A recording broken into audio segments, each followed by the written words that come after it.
और भी है कि जब से पाकिस्तान का अल्लाह ताला ने यह हमारे ऊपर एहसान फरमाया, पाकिस्तान मारज़ वजूद में आया, उस वक़्त से लेकर आज तक मेहनत का तसलसल चला आ रहा है, लेकिन इस पर बाकायदा कोई मेहनत तो हो रही है लेकिन अमल दरामद नहीं हुआ, और वह है सूद के हवाले से। कुरान पाक में ईमान, तौहीद, रिसालत के बाद सबसे जो अल्लाह ताला की तरफ से अहम तरीन चीज़ से मना फरमाया गया, या जिस चीज़ से सख्ती से मना फरमाया गया, वो सूद है। और सूद हमारी रगों में, हमारे मुआशरे में, बच्चे बच्चे में और मुख्तलिफ़ तरीक़ों से हमारे मुल्क के अंदर ऐसा उसको मुसलमानों को फंसा दिया गया कि आज उस चीज़ से निकलना मुश्किल क्या नामुमकिन होता जा रहा है। बल्कि अब तो मुसलमानों के जहन में ये चीज़ पैदा हो रही है कि शायद सूद के बग़ैर कोई मुल्क चल ही नहीं सकता। और आज से बहुत अरसा पहले उलमाए किराम की मेहनत, और उन्होंने इस पर बड़ी मेहनत की, ख़ास तौर पर हमारे उलमाए किराम मुफ्ती तकी उस्मानी साहब दामत बरकातुहुल आलिया, अल्लाह ताला उनकी हिफाजत फरमाए और उनका साया तादेर हमारे सरों पर कायम रखे। उन्होंने बड़ी मेहनत की इस हवाले से, बाकायदा सूद के ख़िलाफ़ और सूद का मुतबादिल जो इस्लामी निज़ाम है, इस्लामी बैंकिंग निज़ाम है, वो दिया।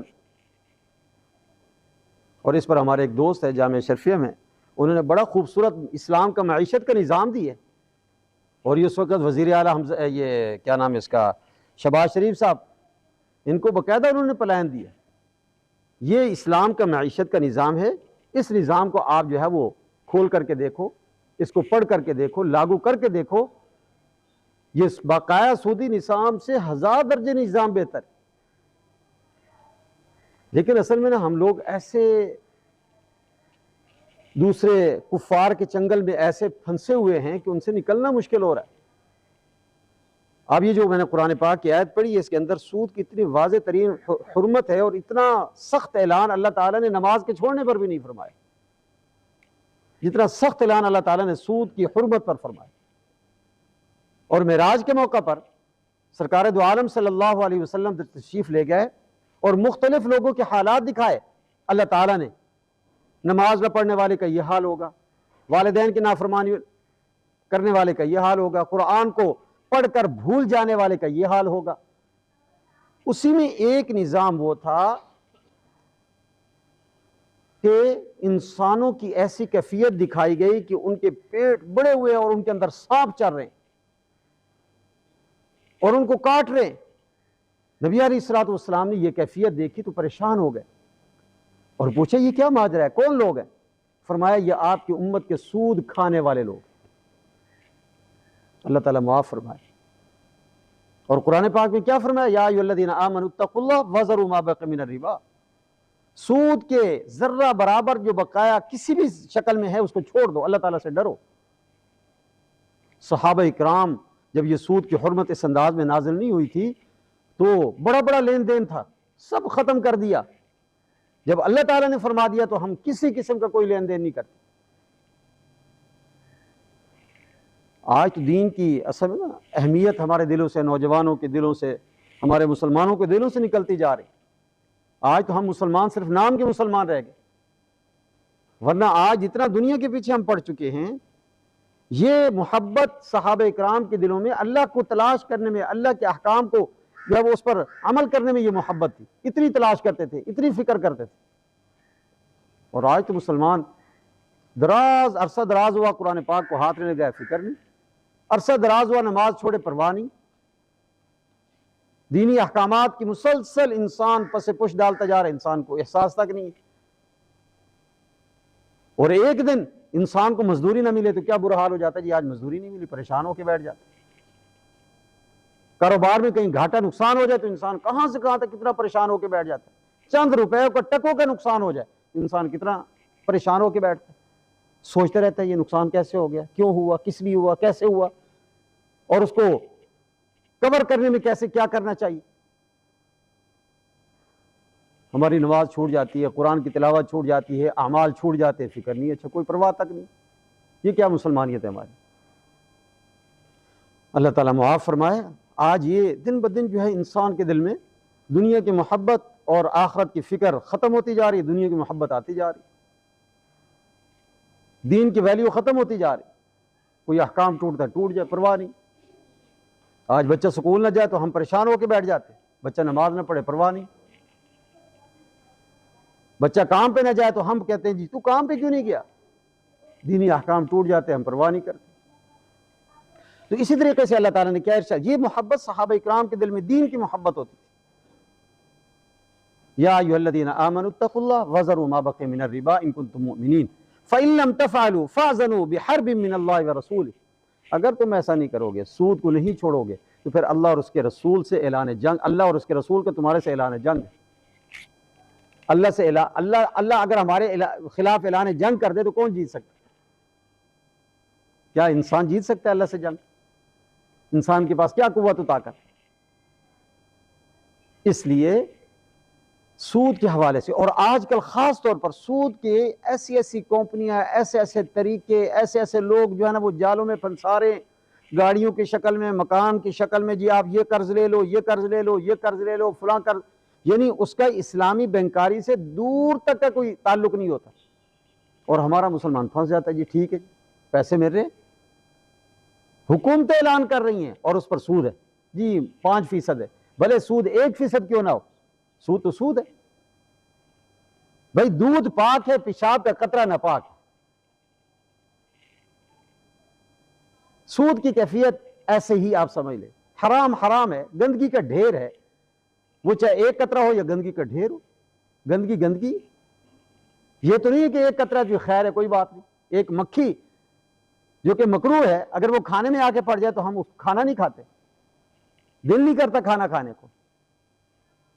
और आज इंसान का पूरी मईशत का निज़ाम ही सूद पर आ गया। और यही वजह है कि इंसान कहता है जी मैं दुआएं करता हूँ, मेरी दुआएं कबूल नहीं होती, मैं तो अल्लाह ताला से बड़ा गिड़गिड़ा के दुआएं कर रहा हूँ, सजदे कर रहा हूँ, नमाजें पढ़ रहा हूँ, फलां कर रहा हूँ। हदीस पाक में आता है इंसान का खाना हराम का हो, इंसान का लिबास हराम का हो, तो फिर अल्लाह ताला उसकी दुआएं कहाँ से कबूल करे।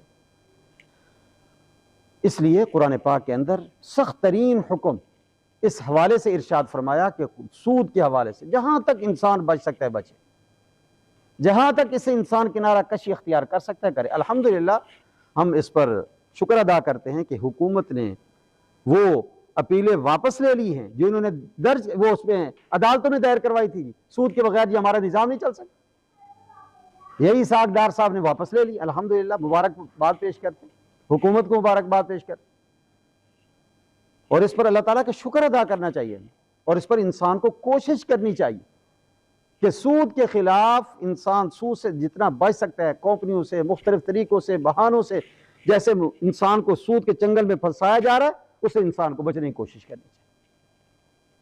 रिज़्क़ के अंदर से इंसान की बरकत उठ जाती है। यकीन करें आज हमारे घरों में रिज़्क़ की ये बरकतें क्यों खत्म होती जा रही?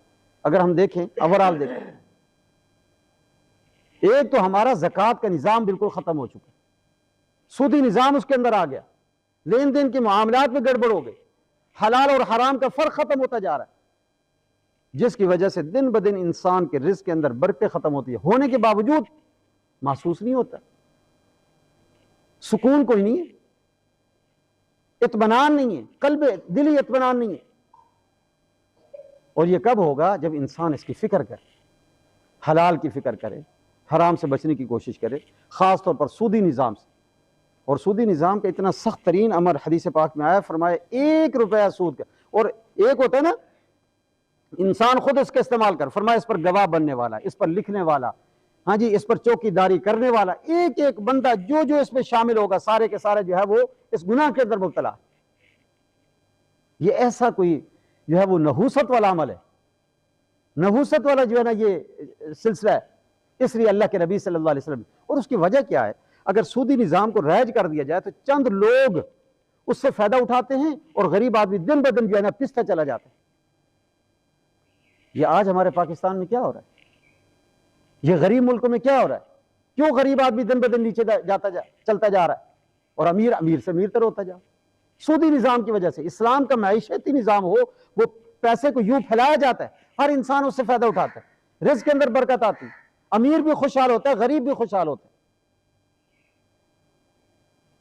लेकिन जब ये निज़ाम ख़त्म हो जाए, सूदी निज़ाम आता है, तो ये गैरों के चंगल में इंसान फंस करके रह जाए, तो फिर क्या होता है, तो फिर इंसान जो है वो गरीब से गरीब तर होता चला जाता है, इसलिए कि उसको रिस्क के मौके कम हो जाते हैं। अब आप सिर्फ इस बात से अंदाजा लगाए, मेरे पास पैसा आया, मैंने बैंक में रखवा दिया, सूद मेरे पास आ रहा है, अब कितने लोग उससे फायदा उठा रहे हैं? मैं अकेला फायदा उठा रहा हूं, ये सूद के वो बैंक के 2-4 आदमी अफराद फायदा उठा रहे। वही 1 करोड़ रुपया मैंने मुआशरे के अंदर फैलाया, मैंने कारोबार किया, मैंने मकान बनवाया या कोई और जो है इंडस्ट्री बनवा ली, मजदूर उसको फायदा पहुंच रहा है। इसी तरीके पर सरिये वालों को उसको फायदा पहुंच रहा है, ईंटों वालों को फायदा पहुंच रहा है, सीमेंट वाले को फायदा पहुंच रहा है, वहां पर मजदूरी करने वाले को फायदा पहुंच रहा है। यानी उसके ऊपर सारा एक निजाम ऐसा बन जाता है कि हर एक आदमी उससे फायदा उठा रहा होता है। यह मैइशत है इस्लामी तरीके से, ये पैसा इन्वेस्टमेंट करना है इस्लामी तरीके से, कई लोग फायदा उठाते हैं। और जब वही पैसा उठाकर मैं बैंक में जाकर रख दूंगा और मैं सूद पे दे दूंगा और वो सूद उससे हासिल करूंगा, तो उससे क्या होगा, सिर्फ 2 से 4 अफराद फायदा उठाएंगे। ये अल्लाह ताला ने सूद को इसलिए हराम करार दिया कि उसकी वजह से इंसान की मईशत का निज़ाम तबाह बर्बाद होकर रह जाता है। जब मुआशरे के अंदर उस पैसों को फैलाया जाता है, कई लोग उससे फायदा, और पता नहीं किसका क्या रिस्क अल्लाह ताला उसका बना देते हैं। और रिस्क हमेशा याद रखिए वसीले से आता है, पता नहीं किसके वसीले से अल्लाह ताला आपको रिस्क दे रहा, किसके मुकद्दर से अल्लाह ताला इंसान को रिस्क अता फरमा रहा। कुरान पाक की इस आयत से हमें इस चीज़ को महसूस भी करना चाहिए, इस पर कोशिश करनी चाहिए। जो लोग इसके लिए कोशिश कर रहे हैं उनके लिए हमें दुआ भी करनी चाहिए कि अल्लाह ताला उनको इस कोशिश में कामयाब फरमाए और अल्लाह ताला हमारे मुल्क के अंदर इस्लामी मईशत का निज़ाम लेकर क्या है, सूदी निज़ाम से अल्लाह ताला हमें छुटकारा अता फरमाए। व आखिर दावाना अनिल हम्दुलिल्लाह।